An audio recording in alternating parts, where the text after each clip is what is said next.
Cześć, dzisiaj zupełnie coś innego. Montujemy dwa hamulce na jedno koło.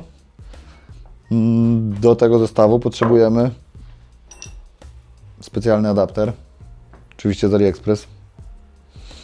Chińczyk wymyślił wszystko. Adapter do przewodów, żeby można było podłączyć dwa przewody od dwóch zacisków pod jedną klamkę. Oczywiście klamkę hamulcową. Odpowiednio długi przewód i tarczę o rozmiarze 203 mm. Tak został zaprojektowany ten adapter i tylko ta tarcza będzie pasować. W naszym przypadku rower ma standard mocowania hamulca IS, więc musimy jeszcze dokupić taki adapter IS Postmont, żeby wszedł nam tutaj i można było w ogóle zainstalować ten adapter. No i przechodzimy do montażu. Montujemy tarczę, tą większą.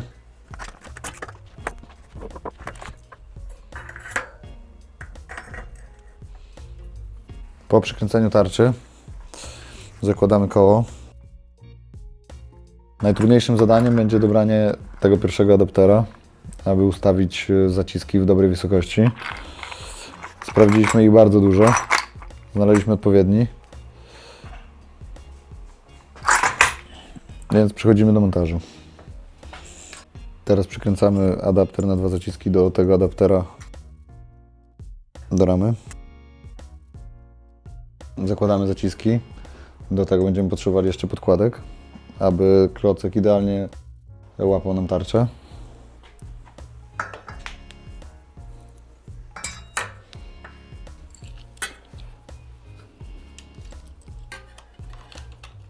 Będziemy musieli specjalnym przyrządem wprasować końcówki do przewodów, żeby nic nam tam nie pociekło. Montujemy wcześniej przygotowany adapter z odpowiednią długością przewodów, żeby móc je podłączyć do zacisków.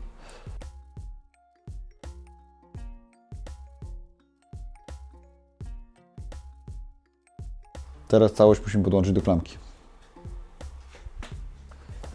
Trzeba pamiętać przy odpowietrzaniu tego hamulca, że musimy odpowietrzyć tą część łączącą oba zaciski. Nie będzie to łatwe, chociaż taką prostą metodą zanurzania przewodu do pełnego pojemnika z płynem będzie to po prostu szybkie. Najszybsze, my tak zrobiliśmy. Dzięki temu hamulec jest już odpowietrzony. Odpowietrzamy jeszcze klamkę, no i zobaczymy, jak to się sprawdza w terenie. Co do skoku klamki, myślałem, że będzie duży, chociaż po pełnym odpowietrzeniu jest prawie taki jak przy jednym zacisku. Wygląda to mniej więcej tak. Hamulec już łapie w tym miejscu dosyć mocno. W tym już jest pełny zacisk. Jesteśmy po testach. Hamulec działa bardzo, bardzo dobrze. Troszeczkę są skoki ciśnienia w klamce, ale siła jest taka, że koło jest po prostu dębowe, nie da się go przesunąć. Więc jeśli chodzi o siłę, to na pewno warto to zrobić. Podsumowując, hamulec jest bardzo mocny, wystarczy lekko nacisnąć klamkę i już blokuje nam koło za każdym razem. Klamka jest odpowiednio twarda, więc działa dosyć przyjemnie. Z minusów jest to, że cały czas koło nam lekko hamuje ta tarcza, bo niestety nie da się ustawić idealnie w zacisku. Mamy dwa zaciski, więc myślę, że jak się dotrą porządnie klocki, to jakoś to ustawimy, no ale raczej coś tam lekko będzie podcierać. Na dzisiaj to wszystko. Dzięki wielkie za oglądanie.